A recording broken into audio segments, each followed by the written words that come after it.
J'ai commencé à faire de la joute à l'âge de 17 ans, à Vigneux-sur-Seine. J'ai été jouté à Corbeil. Alors Corbeil, on était très bien reçus. Des jouteurs de toute la région qui venaient, qui se retrouvaient comme ça le dimanche après-midi pour faire des tournois de joute amicaux. Je m'en souviens tout le temps parce qu'on joutait dans l'Essonne, en face de chez Testu. L'Essonne n'était pas bien large. La profondeur, il y avait 50 cm d'eau au grand maximum. Le reste, c'était de la boue, c'était de la vase, c'était des rats. Et nous joutions, nous faisions de la joute sans aucun souci, sans aucun problème. On ressortait le soir de l'Essonne noirs comme des corbeaux, mais on avait passé un après-midi extraordinaire. Les bateaux de joute, si vous avez remarqué, sont rouges et bleus. Joute parisienne veut dire quoi? Les couleurs de la ville de Paris. Au départ, il y avait des joutes, comme je vous l'ai dit, à Boulogne-Billancourt. Il y en avait à la Villette, il y en avait tout autour de Paris. Tout Paris joutait. Donc les bateaux étaient aux couleurs de la ville de Paris, rouge et bleu.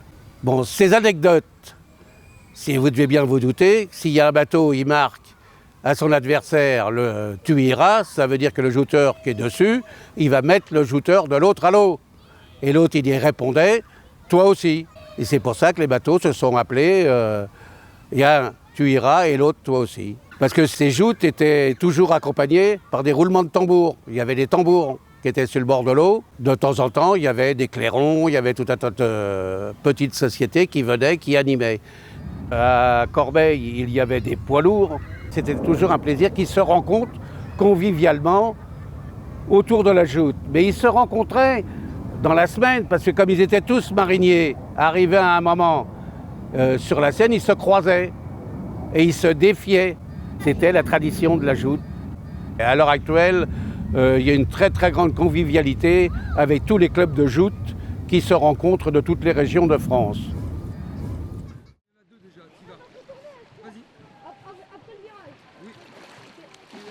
Notre club, donc canoë-kayak, les activités en fait, qu'on exerce, elles sont à la fois portées sur ce qu'on appelle une école de formation qu'on fait de 8 à 16 ans, où on apprend toutes les techniques de notre discipline. Et puis ensuite, les jeunes se dirigent vers la discipline. Alors, notre club favorise une discipline qui est le kayak polo.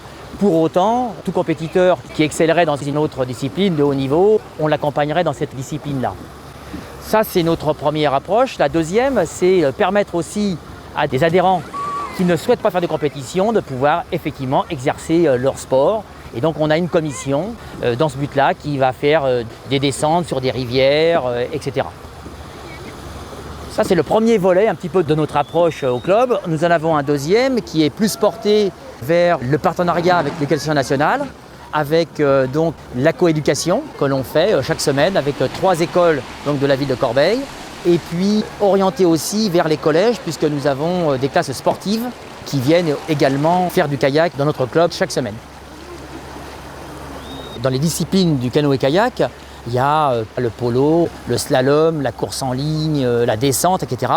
Et donc le club de Corbeil s'oriente vers le kayak polo, puisque nos infrastructures que l'on a nous permettent le mieux d'aller vers cette activité de haut niveau.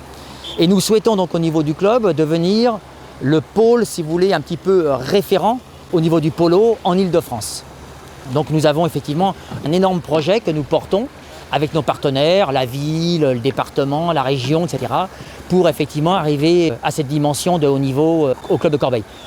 Tous les aménagements qui ont été développés par le CIARS, à la fois bien sûr pour réguler la rivière, pour éviter les crues, pour éviter tout ça, la finalité c'est que ça nous permet d'avoir un niveau de rivière et un débit qui sont très réguliers et qui nous permettent justement donc de lisser un petit peu tout le travail que l'on fait sur l'année, sans aucune préoccupation de dire « ah bah oui mais tiens demain il y aura un niveau trop haut ou il n'y aura pas assez de niveau ».